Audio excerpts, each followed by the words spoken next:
안녕하세요. 돈이 되는 정보를 모아서 정리해드리는 여의도 정리맨 여정입니다. 오늘은 손실보상금에 대해서 정리를 해드리겠습니다. 많은 분들이 빨리 정리를 해달라 하셨는데 그동안 강의 때문에 제가 너무 바빠서 오늘 깔끔하게 정리를 해드릴게요. 바로 시작합니다. 자, 손실보상금 10월 27일부터 신청 지급한다 되어 있고요. 중요한 것만 보겠습니다. 자, 손실보상 대상은 7월 7일 이후 집합금지 영업시간 제한 조치를 받아 손실이 발생한 소기업이다 라고 되어 있습니다. 7월 7일 이후 이미 누누이 제가 말씀드렸죠. 대상은 뭐다? 집합금지다. 영업시간 제한이다 라고 되어 있습니다. 이미 제 구독자님들은 이미 다 알고 있는 내용이고요. 그래서 소기업까지 대상을 확대하기로 했다. 오해하시는데 소기업까지 대상을 확대하기로 했다. 이런 뉴스가 많이 들어와서 뭔가 대상이 확대됐나? 그게 아니라 원래는 소상공인만 받기로 돼 있다가 이게 좀 규모가 있는 분들, 조금 더 규모가 있는 분들인 이런 소기업까지도 대상을 확대하기로 했다라고 보시면 되겠습니다. 자, 그 중요한 게 하나 있죠. 이제 폐업일은 어떻게 되느냐? 폐업자들은 자, 그간 소상공인 재난지원금을 지급받지 못했던 폐업자도 자, 폐업일 직전까지 발생한 손실을 보상받게 됩니다라고 되어 있습니다. 자, 여기서 오해를 많이 하시는데 지급 대상이 언제라고요? 7월 7일 이후부터 언제까지? 9월 30일까지. 무슨 얘기냐? 저는 폐업을 6월 말에 했는데요. 받을 수 있나요? 못 받죠. 여기에 해당하는 겁니다. 여기에 해당하는 거. 이 사이에 폐업하신 분들은 그 폐업 일수까지는 인정해 주겠다는 얘기겠죠. 그래서 많이들 오해하시는데 5월 달에 폐업하신 분들도 받을 수 있나요? 못 받습니다. 해당 사항이 없죠. 예, 여기에 해당 기간이 여기입니다. 여기 안에서 폐업하신 분들이죠. 자, 그래서 폐업자도 폐업 직전일까지 발생한 손실을 보상받게 된다라고 되어 있고요. 자, 손실보상액은 개별 업체의 손실액에 비례해서 맞춤형으로 산정한다라고 되어 있습니다. 자, 그래서 손실보상의 산식이 나오는데요. 계산 아니죠. 자, 이 계산은요. 일단은 읽어보겠습니다. 손실보상금 산정에 필요한 매출 감소의 영업이익률 등 업체별 과소 자료를 활용하여 객관적으로 산정할 예정이다. 자, 상한액은 1억 원이고 하한액은 10만 원이다. 자, 이거 어떻게 합니까? 일반 분들이 매출액 감소액이라든지 영업이익률 이런 거 알 수 있을까요? 전 공문 보면서 이런 생각을 했습니다. 정말로 주는 대로 받아라 이런 뜻 같다. 이거 누가 어떻게 계산합니까? 그죠? 그래서 이제는 제가 좀 이따가 엑셀표를 하나 드릴 겁니다. 그래서 영업이익률 모르시죠? 매출액 대비 영업이익 이 곱하기 100이 영업이익률이거든요. 근데 이런 거 어떻게 합니까? 일반 분들이 장사하는데 바쁜데. 그래서 엑셀표를 만들어서 제공할 테니까 그거 한번 넣어보시면은 자동 영업이익률 계산됩니다. 자, 일단은 공문 중심으로 들어갑니다. 그래서 이렇게 됐다라고 되어 있고요. 이 계산법은 제가 좀 이따 드릴 거예요. 자, 보상금 신청 및 지급 절차 중요하죠. 자, 지자체 방역조치 시설 명단과 국세청 과세 자료를 활용한다. 자, 그래서 얼마나 방역조치가 됐는지 이건 지자체에서 확인할 거고, 그 다음에 금액은 국세청에서 확인하겠죠. 보상금을 사전에 산정하고 빠르게 지급해서 신속 보상을 추진할 계획이다라고 되어 있습니다. 신속 보상을 주겠다는 것이고요. 자, 서류 증빙 부담 없애고요. 신청 후 이틀 내에 신속 지급한다라고 되어 있습니다. 만약에 신속 보상에서 내가 이의 신청을 한다. 동의하지 못하겠다는 건 뭘 한다고요? 확인 보상. 확인 보상이 뭐다? 서류 증빙 내라. 그럼 확인해보고 인증해줄게. 이런 뜻이죠. 희망회복자금과 똑같은 시스템이죠.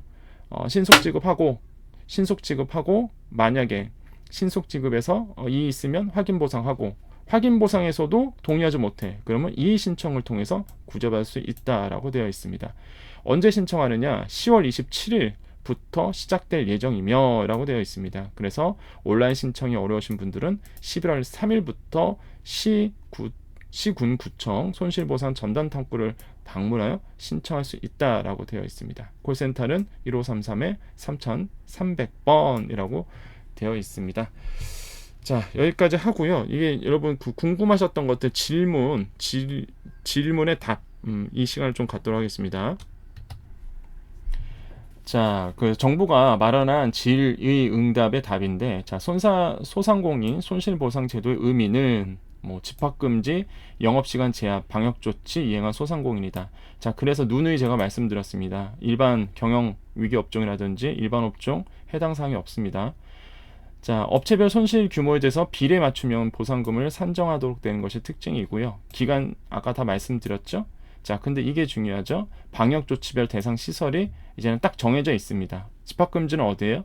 유흥, 단란주점, 클럽나이트, 감성주점, 헌팅포차, 콜라텍, 무도장, 홀덤 펍, 홀덤 게임장 이렇게 돼 있고요. 자, 영업시간 제한, 식당, 카페, 노래연습장, 직접 판매 홍보관, 목욕장, 수영장, 실내 체육시설, 학원, 영화관 공연장, 독서실 스터디 카페, 놀이공원, 워터파크, 오락실 멀티방, 상점마트, 백화점, 카지노, PC방 이렇게 되어 있습니다. 그렇기 때문에 요거 자, 임의업인 경우에는 7월 7일부터 8월 8일까지입니다. 영업시간 제한 대상 시설만 해당되고요. 요게 안에 안 들어오면 안 되죠 또. 자, 그래서 지방자치단체별로 요 방역 조치는 좀 다를 수 있습니다. 시간이. 예, 적용 여부는 좀 상이할 수 있으니까 제가 그 희망회복 자급 때 누누이 말씀드렸던 행정명령 이행 확인서를 보면은 내가 여기에 해당되는지 안 되는지 알 수 있죠. 그래서 이렇게만 됩니다. 방역조치별 대상 시설. 그래서 여기에 없으면 해당 사항이 없는 거예요. 이런 걸 우리가 이제는 규제 정책에서 얘기할 때 약간 어려운 얘기인데 포지티브 규제냐 아니면 네거티브 규제냐 이런 얘기를 합니다. 네거티브 규제는 훨씬 더 좋은 거예요. 그게 뭐냐면 이거 빼고 다 돼 이런 거거든요. 한마디로 지금 이거 같은 경우에는 요거 빼고 안 돼 이런 얘기입니다. 예, 포지티브죠. 그러니까 요거 빼고는 다 안 돼 이런 뜻이에요 지금. 그래서 지금 정해놓은 겁니다. 이렇게 이렇게 정해놨어요. 그래서 좀 굉장히 이것 때문에 논란이 많을 수밖에 없다. 소상공인끼리 더 싸울 수도 있습니다. 저는 그걸 원치 않아요. 여러분 네티즌 상에서 온라인 상에서 소상공인끼리 싸우지 않았으면 좋겠습니다. 여기에 해당되신 분들은 받으실 거죠. 근데 일반 업종 같은 경우에도 똑같이 힘들고 어려운데 못 받는단 말이죠. 편가르기 또 싸움 붙일 수도 있습니다. 여러분 절대 소상공인 분들 서로 안 싸웠으면 좋겠다라고 말씀을 드립니다. 일단은 정부가 이렇게 정해놓은 걸 어떡합니까? 그죠? 정부가 이렇게 정해놨어요. 자, 그래서 이렇게 여기 있는 분들은 이제는 이번에 손실보상을 받게 된다. 자, 소기업 기준은 뭐가 되느냐? 자, 뭐 예를 들어서 숙박 음식업은 10억 원 이하다. 해서 이렇게 정해놨죠. 여기 해당하신 분들 보시면 되겠는데 얼마 전에 저한테 부산 쪽에서 우리 자영업자 한 분께서 전화를 주셨습니다. 그 내용이 뭐냐 그러면 내가 지금 유흥 단란주점을 하고 있는데 유흥 단란주점이었나? 아무튼 이쪽이요. 집합금지 쪽인데 매출 10억 원이 넘어가는 거죠. 근데 사업이 숙박 음식업으로 대부분 이제 허가를 대서 이걸로 되고 있는데 그러면 10억 원 이하잖아요. 그러면 해당 사항이 없는 겁니다. 그래서 어떻게 억울하다라고 이제 말씀을 주셨는데 제가 봐도 참 그럴 것 같더라고요. 왜냐하면 이런 집합금지 같은 경우에는 실제적으로 현실적으로 봤을 때 숙박 음식업점으로 신고하신 분들이 꽤 있을 것 같습니다. 그런데 대부분이 10억 원이 넘어갈 수도 있는데 이런 분들은 못 받는 거죠. 10억 이하로 되어 있기 때문에. 그래서 요것도 정해져 있으니까 꼭 보셔야 돼요. 나는 다 받겠지 이러시면 안 됩니다. 여기에 10억 원 이하로 돼 있다더라. 그 다음 쭉 내려볼까요? 보상금 산정 방식. 자, 산정 방식 좀 이따 계산법 제가 알려드릴 거예요. 그 엑셀표 드릴 겁니다. 19년 대비 21년 동월 일평균 매출액 감소액에 19년 영업이익률과 매출액 대비 인건비 임차료 비중을 합하여 권산다. 뭔 얘기인지 하나도 모르시겠죠? 근데 여기서 이제 논란이 된 게 뭐냐면 19년 대비로 이제 정해진 거죠. 제가 누누이 말씀드렸죠. 공문 나오기 전까지 제발 좀 썰 같은 거 믿지 마시라. 어떤 분들은 뭐 2000년도랑 21년도 비교한다고 저한테 계속 물어보시는 거예요. 그래서 내가 그 말 말씀드렸었죠. 절대 그런 것 좀 썰 좀 믿지 말아라. 19년도로 대비할 수도 있고 아니면 2000년도랑 비교할 수 있고 아직 정해진 거 없는데 왜 자꾸 이거를 먼저 이렇게 소상공인들 흔들리게 헷갈리게 하냐.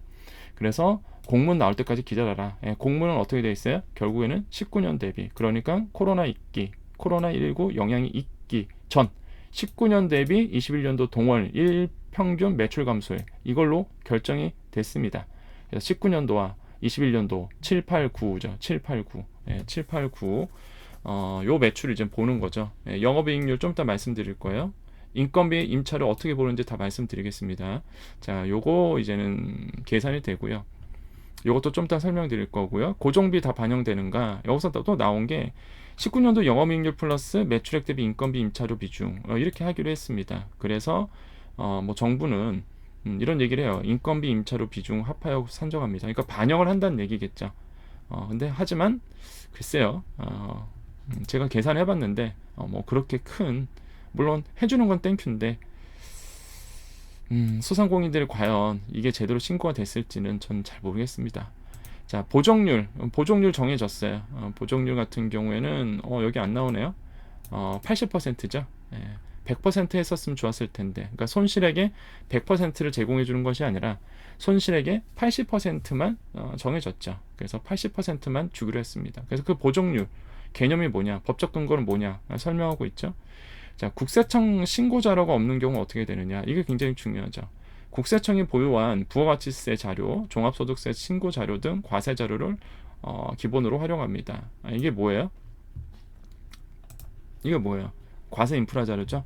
활용 가능한 국세청 신고 자료가 없는 경우 19년도 귀속 경비율 고시에 따른 단순 경비율, 19년 서비스업 조사의 보고서에 따른 매출액 대비 인건비 임차료 비중 통계 자료를 최대한 활용한다. 여기서 말하는 이제 경비율이 뭐냐면 이런 거예요. 많은 분들이 이제 이런 거 보면 잘 이해 안 되시잖아요. 그러니까 경비율은 뭐냐면 보통 우리가 영업이익률 계산할 때, 영업이익을 계산할 때 비용을 뺍니다. 근데 비용 장부를 기록하지 않으신 분들 같은 경우에는 도대체 내가 비용을 얼마 썼는지 정보가 알 수 없어요. 그러다 보니까 어떤 업종에 대해서 그 한해서 우리가 보통 단순 경비율, 기준 경비율 이런 얘기를 합니다. 비용을 얼마 썼는지 간주해서 차감을 해줘요. 이게 기본적으로 경비율의 개념이거든요. 그러니까 이게 모르시는 분들은 그냥 이렇게 공문만 보면 이게 뭐 어려운 얘기일 수밖에 없습니다. 그래서 제가 이제 설명을 해드리고 있는 거죠. 이거 그냥 신경 안 써도 됩니다. 어차피 계산하는 법 제가 알려드리면 내가 뭐 경비율이 어떤지 이거는 좀 나중에 이제 보시면 되겠고 다수 사업자 이것도 중요하죠. 많이들 물어보실 것 같습니다. 이거는요 개별 사업자 등록번호로 보상금이 지급됩니다. 그 뜻은 뭐겠어요? 사업장별로 계산된다는 얘기죠. 내가 사업장 2개 가지고 있습니다. 근데 이런 분들이 있어요. 사업장 하나에 원래는 그렇게 하면 안 되죠. 사업장별로 사업자가 하나 있어야 되는데 사업자 번호 하나에 이게 합법적인 건 아니죠. 사실 이렇게 여러 매장을 운영하시는 분도 있습니다. 예. 그런 분들은 안 되죠. 왜? 개별 사업자 등록번호, 그러니까 사업자별이에요. 사업자 등록번호로 하는 겁니다. 그렇기 때문에 예를 들어서 사업장이 3개고 개별 사업자 등록번호가 다 돼 있다. 그럼 어떻게 돼 있어요? 각각 하나씩 다 받는 겁니다. 이해되시죠? 그래서 사업장별로 보상금을 받게 된다. 자, 이렇게 돼 있고요. 자, 신청 어떻게 하느냐? 아까 말씀드렸습니다. 10월 27일에 간다. 꼭 기억해 주세요. 그 다음에 확인 보상은 2주 뒤 11월 10일. 자, 그 다음에 온라인으로 10월 27일입니다. 사이트는 소상공인손실보상.kr. 아마 네이버에서 치면 검색이 될 거예요. 자, 손실보상 신청서 사업장 소재지 관할 시군구 제출한다. 이건 보다 오프라인 신청이다 라고 되어 있습니다. 이 신청은 언제요? 11월 10일부터 신청할 수 있다는 거. 확인 보상인 경우 11월 10일부터 된다는 거죠. 자, 그래서 이제 확인 보상이 11월 10일부터 들어간다는 거고, 이 신청 나오죠? 이 신청은 확인 보상이 끝난 다음에 따로 이제 안내를 할 것 같습니다. 자, 예산이 부족한 거 아닌가라고 물어보는데요. 일단 뭐 정부는 그래서 저는 무슨 생각이냐면 빨리 신청하십시오. 이거 제가 보니 예산 부족해요. 제가 알기로는 1조로 지금 알고 있거든요. 원래는 7천억 원이었다가 이게 늘려져서 1조로 변했는데 글쎄요, 부족할 수 있습니다. 그래서 빨리 신청하시는 게 좋다. 그래서 온라인 10월 27일 날 10월 27일 날 바로 신청하시는 것이 여러분 입장에서 굉장히 현명하겠다.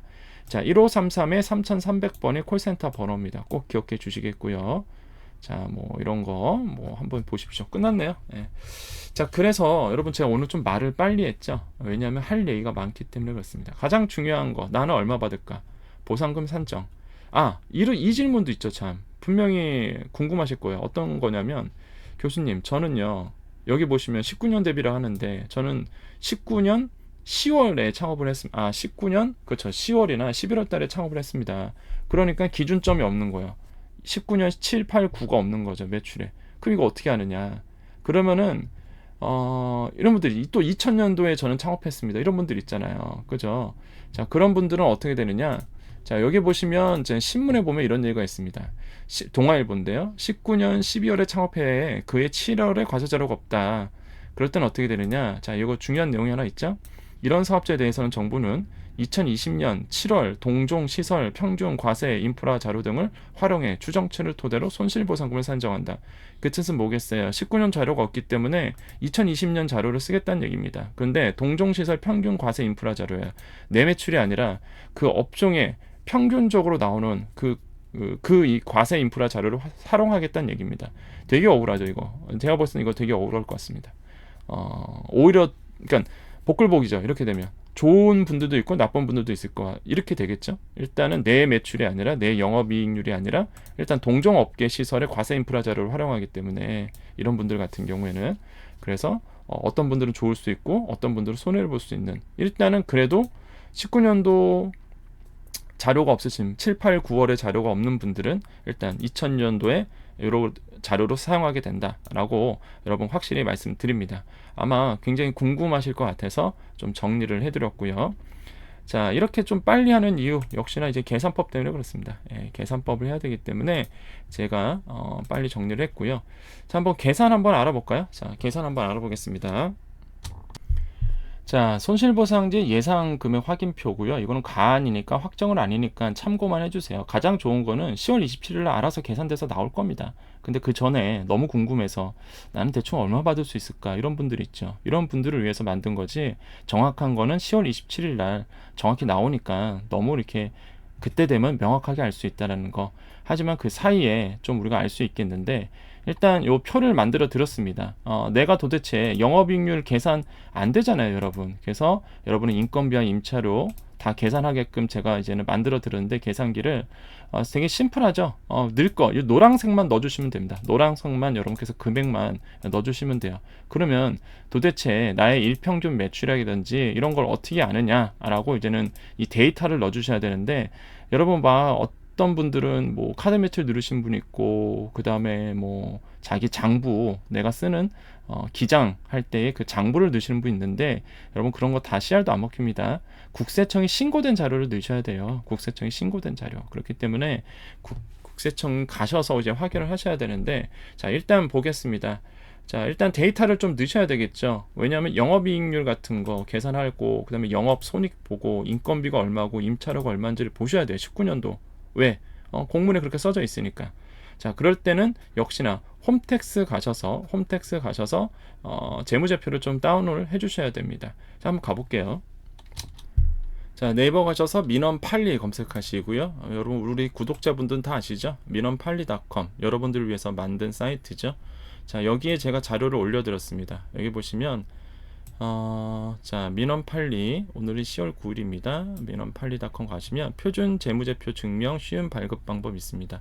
재무제표를 보시는 게 가장 확실한 방법입니다. 그래서 다른 거 보지 마시고요. 가장 확실한 재무제표를 보시면서 여러분의 영업이익률을 계산해 주는 것이 가장 확실하다.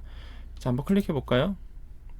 자, 들어가면은 자, 나오죠. 자, 요거 보면서 어떻게 재무제표를 먼저 받는지 보는지 설명해 드리겠습니다. 자, 홈택스 가셔서 민원증명 가보시고요. 표준 재무제표 증명 있습니다.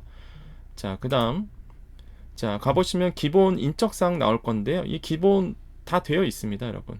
다 되어 있고 교수님 저는 뭐 재무제표 없는데요. 재무제표 없을 수가 없어요, 여러분. 여러분 뭐 부가세 신고하고 종합소득세 다 신고하셨죠? 그러면은 없을 수가 없습니다. 그래서 저는 신고한 적도 한 번도 없는데요. 그렇죠. 여러분 세무사 다 맡기셨잖아요. 뭐 종합소득세 신고할 때나 그러면 다 있어요. 가보시면 나옵니다. 자, 표준 재무제표 증명 가보시면 기본 인적사항 나오고요. 자, 그 다음에 내려보시면 이게 중요합니다. 신청 내용에 뭐 한글 증명하시고 사용 용도는 어차피 내가 볼 거기 때문에 그냥 아무렇게나 써도 상관없어요. 관공서 저는 썼고요. 이게 중요해요. 자, 사업연도 종료 연일 이렇게 나오는데요. 19년 12월로 쓰시면 됩니다. 이게 사실 이제는 법인 같은 경우에는 3월 법인이냐 아니면 12월 법인이냐 이렇게 물어봐요. 그러니까 사업 연도를 어떻게 언제로 보느냐 이렇게 물어보는 거예요, 사실. 근데 일단 여러분은 19년도이기 때문에 19년 12월 종료, 그죠? 1월부터 12월까지의 이 사업의 이 일정을 보는 거죠. 그래서 19년 12월 2019 12 이렇게 치셔야 됩니다. 그래야지만 19년 자료가 나와요. 자, 사업연도 종료를 치시고 뭐 주민등록번호 공개, 그 다음에 인터넷 발급 수량 하나 해서 신청하기 누르십니다. 자, 신청하기 누르시면 이렇게 나올 거예요. 인터넷 접수 목록 조회라고 나오고 민원 접수 번호 나오고 쭉쭉쭉 나올 거거든요. 발급 번호 나옵니다. 예, 발급 번호를 클릭해 주시면 돼요. 발급 번호 클릭. 자, 그러면 어떻게 되느냐? 표준 재무제표 증명해서 이렇게 팝업 창이 하나 열릴 겁니다. 인쇄 누르시면 돼요. 아니면 이 상태에서 그대로 보셔도 되고요. 이 상태에서 그대로 보셔도 되고, 이 상태에서 그대로 보셔도 되지만 그냥 인쇄해서 PDF로 다운로드 하셔도 됩니다. 자, 그래서 표준 재무제표 증명이 이제 나오고요. 여기서 보셔야 될 게 뭐냐면, 자, 매출액 나옵니다. 자, 19년도 1월 1일부터 19년도 12월 31일까지의 매출액이 나와요. 매출액 나오죠? 자, 매출액 확인해 주시고요. 이게 재무제표 보면은 보시면은 제가 솔직히 말하면은 제가 이 소상공인 상대로 이 강의를 할 줄 몰랐습니다. 우리 학생들 상대로 하거든요, 제가. 근데 진짜 손실보상 때문에 내가 이런 거를 일반인 분들한테도 강의를 하는구나 하는 생각에 정말 깜짝 놀랐습니다. 왜냐하면 영업이익률을 봐야 되기 때문에 그렇고요. 그 다음에 이제 판관비를 봐야 돼서 그런데, 자, 아무튼 재무제표는요, 보통 우리가 이제는 보통 네 가지가 있어요. 근데 이건 넘어가고, 여기서 여러분이 보셔야 될 거는 이제 손익계산서입니다. 4페이지 중에 1페이지죠. 쭉 보면은 여기 표준 손익계산서라고 나올 거예요. 손익계산서가 나올 겁니다. 여기를 보셔야 돼요, 여러분은. 여기를 보셔야 됩니다. 자, 손익계산서 아무튼 보면은 매출액이 있고 뭐 상품 매출, 매출 원가, 매출 총이 이렇게 나오는데 뭔 얘기인지 하나도 모르실 거예요. 그냥 간단하게 설명드리면 손익계산서의 공식이 있습니다. 첫 번째 매출액이 나와요. 그 매출액이 나오면 그 두 번째 뭐가 나오느냐? 매출 원가가 나옵니다. 매출액에서 매출 원가를 빼면요, 매출 총이익이라는 게 나와요. 다시 한번, 매출액에서 매출 원가를 빼면 뭐가 나온다? 매출 총이익이라는 게 나옵니다. 그런 다음에 판관비를 빼요. 판매비와 관리비, 이걸 줄여서 우리가 판관비라 그러거든요.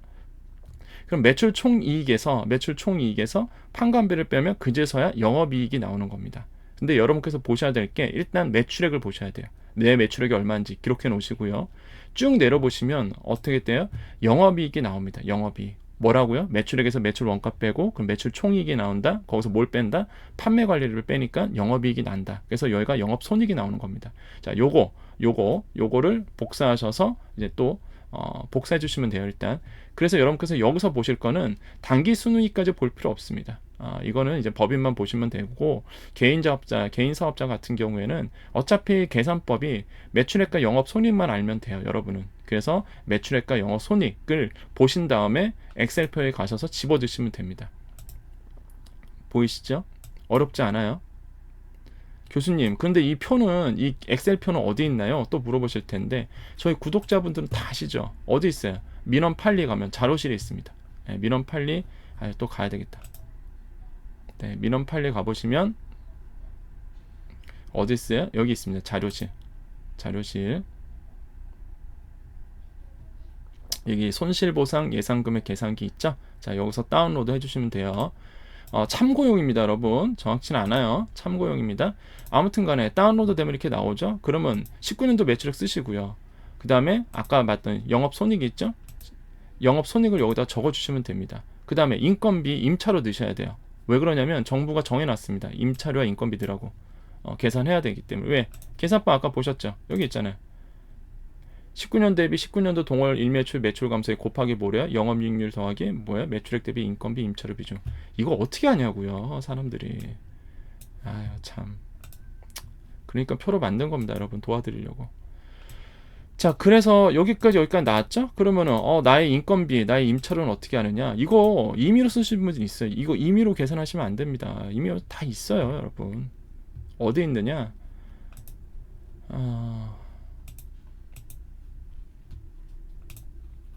아까 그 재무제표 봤죠? 또 와야 되겠네. 우리 재무제표 봤었죠? 자, 재무제표 보면은요, 판관비에 이미 여러분 다 있습니다. 이거를 임의로 여러분 계산하시면 안 돼요. 이미 정부가 이 재무제표에 다 있어요. 자, 볼게요. 자, 여기 영업손익까지 봤었죠? 그죠? 영업손익 나왔죠? 그 다음 페이지 넘겨보면은 부속 명세서라고 해갖고 제조원가 명세서가 있을 겁니다. 이게 판관비 나오는 부분인데, 이게 노무비에 보면 급여가 있을 거예요. 급여. 예, 급여. 그죠? 근데 이 급여와 이론급여를 다 합칠지는 모르겠습니다. 일단은. 근데 일단은 급여 체크해 주시고요. 그 다음에 또 보시면은 임차료가 나와요. 예, 경비로 임차료가 나옵니다. 그래서 경비, 임차료, 요 부분이에요. 이게 정부에 신고된 금액입니다. 그래서 요 임차료, 19년도 임차료를 여기다 넣어주시면 돼요. 어렵지 않죠? 임의로 쓰라는 게 아니죠. 여러분 이미 신고된 금액이에요, 다. 교수님, 저는 저런 거 신고한 적도 없는데요. 이미 여러분 다 저희 세무사가 다 알아서 해줬습니다. 그래서 다 들어가 있을 거예요. 그래서 여기 인건비와 임차료를 이렇게 넣으시면 돼요. 그러면 계산이 됩니다. 자, 예를 들어 보겠습니다. 정부가 갖고 나온, 아니에요. 요거는 이제 정부가, 여기 보시면 요 샘플이거든요. 손실보상 산정 예시. 정부가 말한 예시인데요. 19년도 8월 일매출 평균액이 200만 원이랍니다. 그러면 뭐래요? 자, 일평균 이게 8월 매출액 200만 원. 그다음에 21년도 8월 달 일평균입니다. 하루 매출액이 하루 매출액, 일평균 매출액이 150만 원 되는 거죠. 그럼 어떻게 되겠어요? 그냥 넣으시면 돼요. 여기. 넣으시면 돼. 넣으시면 알아서 계산이 됩니다. 매출액 넣으시고, 여기는 이미 넣었죠. 우리 아까 넣었고, 요거 넣으시면 영업이익률이 나오겠죠. 매출액 대비 영업손익이에요. 그래서 10% 나오는 거고, 그 다음에 인건비 임차료가 25% 나온다. 이거 알아서 계산됩니다. 빨간색은 여러분 건들 필요 없습니다. 노란색만 써주시면 돼요. 나의 방역조치 이행일수, 그죠? 나의 방역조치 이행일수 여기다 적어주시고, 이거는 여러분 알죠? 행정명령 이행 확인서 보면 나와 있죠? 자, 그래서 보정률은 어차피 정부가 정해놨습니다. 80%. 그러면 예를 들어서 19년도에 8월에 일매출이 200만 원이었다가 21년도에 8월에 일매출 평균이 150만 원, 한 50만 원 준 거죠. 일단 그렇게 되면 얼마 받을 수 있다? 392만 원 정도를 이제 받을 수 있다고 정부가 이렇게 해놓은 겁니다. 자, 요거를 토대로 해서 만든 거예요. 정확하게. 그렇기 때문에 쓰시면 되는데, 예를 들어서 사례 2를 보겠습니다. 자, 일평균 매출액 이제 7, 8, 9를 봐야 되기 때문에 자, 이렇게 되겠죠. 이렇게. 예를 들어서 아까는 그건 8월 달만 있는 거고, 근데 여러분 약간 이게 누수가 있는 게 7월 7일부터입니다. 그러니까 정부가 여기서 표 본 거 보면 말 안 했잖아요. 7월 달. 애매한 거예요. 7월 달은. 왜? 7월 7일부터예요. 7월 7일부터 7월 30일. 31일인가요? 30일인가요? 아무튼 7월 7일부터이기 때문에 굉장히 애매합니다. 7월 1일부터 6일까지는 빼야 되니까 또. 아무튼 대략적으로 보는 거죠. 대략적으로 일평균 매출액, 그죠? 쓰시고 21년도 7월 달에 일평균 매출액 쓰시고, 그죠? 그러면은 요거 쓰시고, 재무제표 보시면서 요거 쓰시고, 그러면 계산이 알아서 될 겁니다. 그래서 예를 들어서 요거 같은 케이스는 19년도에 7, 8, 9월 다 일평균 한 200만 원 좀 나왔던 거죠. 200만 원 좀 나왔던 분들이에요. 그리고 21년도에 7월 일평균 매출액이 이제 150만 원 나왔다. 라고 가정을 한다면, 정부가 준 안대로 한다면, 그러면 어떻게 돼요? 뭐 예를 들어서 뭐 이런 케이스라 그러면 뭐 19년도 매출액이 한 7억 2천, 요 정도 일평균 요 정도 되면 한 7억 2천 되거든요. 7억 2천에 19년도 영업 손익이 한 나오고, 그다음에 영업 손익이 10% 나오는 거는요. 그 우리가 봤을 때 제조업이 한 17%, 제조업은 더 잘 나오죠. 한 10%, 15% 정도 사이죠. 우리나라의 그 중소기업의 제조업. 근데 되게 잘 나오는 거죠. 15%도. 보통 영업이익이 한 7%만 나와도 잘 나온다는 얘기를 하거든요, 요즘에. 자, 아무튼 정부가 뭐 영업이익률 10%로 잡아놨어요. 아무튼 요렇게 계산하면 인건비 넣으시고 임차료 넣으시면 알아서 계산이 됩니다. 이런 케이스 같은 경우는 이제 3달로 봐야 되기 때문에 7, 8, 9월로 본다 그러면 이제 1,100만 원 정도 이제 받게 되는 거죠. 자, 이런 식으로 이제 계산이 되는 겁니다. 그래서 여러분 너무 어려우실까봐 제가 뭘 했어요? 그냥 엑셀표로 드렸으니까 이거 보시면서 그냥 숫자만 넣어주시면 되겠습니다. 다시 한번 말씀드리면 뭐예요? 가안으로 확정이 아닙니다, 여러분. 참고만 해주십시오. 참고만. 참고만이에요. 그래서 가니까 확정은 아니고 대략적으로 이렇게 나오겠구나 라고 이제 보시면 돼요. 아시겠죠? 그래서 확정은 10월 27일 날 정확하게 정부가 여러분께 고시를 할 겁니다. 금액 정보를 넣으면 얼마 받는다라고 이제 알려주겠죠. 그래서 미리 알고 싶은 분들 되는 거고, 다시 한번 강조드리면 또 오해하신 분들이 있을 것 같아서 말씀드리지만 누구만 받아요? 집합금지와 영업시간 제한을 받으신 분들만 받습니다. 또 저한테 물어보세요. 일반 경영인데 받을 수 있냐? 못 받습니다. 누누이 말씀드려요. 계속 말씀드리죠. 그런 질문 아쉽지만은 안 된다는 거 미리 좀 말씀드리겠고요. 그러다 보니까 소상공인끼리 서로 반목하는 분위기가 지금 보여집니다. 왜 그런지 모르겠습니다. 도대체 그냥 다 경영위기 업종도 일반 업종도 힘든 건 매 한 가지인데 꼭 이렇게 나눠서 줘야 되나 라는 생각이 아쉬움을 많이 남는 것 같습니다. 또 한 가지 또 제가 그동안 강의를 하느라고 영상을 많이 못 올렸죠. 근데 그 사이에 또 질문 주신 분이 제가 올린 손실보상 영상 옛날 거 보고선 왜 틀리냐 이런 말씀 하시더라고요. 그 옛날에 올린 거잖아요. 그게 마치 어제 나온 그 내용인 줄 알았나 봐요. 그래서 제가 그때 그 영상도 끝까지 안 보신 것 같더라고요. 공문 여기까지 나왔습니다. 자세한 내용은 10월 8일에 나오니까 그때 보시라 했는데 영상 끝까지 안 보신 것 같더라고요. 그래서 그런 분들 계시니까 그래서 제가 깨달은 게 있습니다. 이게 영상 찍을 때 시간을 얘기해야 되겠구나. 오늘은 10월 9일입니다. 이 영상은 10월 9일 기준으로 올리는 겁니다, 여러분. 여러분 도움되라고 올리는 거지. 제가 뭐 저한테 무슨 이익이 있습니까? 이거 제가 이거 엑셀표 만든다고 해서 솔직히 저한테 무슨 부귀영화가 있겠습니까? 뭐가 있겠습니까? 소상공인 분들이 도와달라서 한 거니까 그래서 이제 올리는 거다. 그래서 제 진심을 조금 알아주셨으면 좋겠다. 자꾸 그런 댓글 오면은 하기가 싫어요. 솔직히 말씀드리면 굳이 내가 이걸 왜 하지? 이런 생각을 합니다. 그러니까 좋은 댓글, 항상 좋은 말을 해주시는 게 항상 좋습니다. 네티즌의 예의죠. 그러니까 좋은 댓글로 우리 같이 서로 인사했으면 좋겠다라고 말씀을 드리면서, 자, 오늘 내용이 좀 많았죠? 깁니다. 손실보상에 대한 궁금증들이 많으셔서 올려드렸으니까 도움이 되셨으면 좋겠다.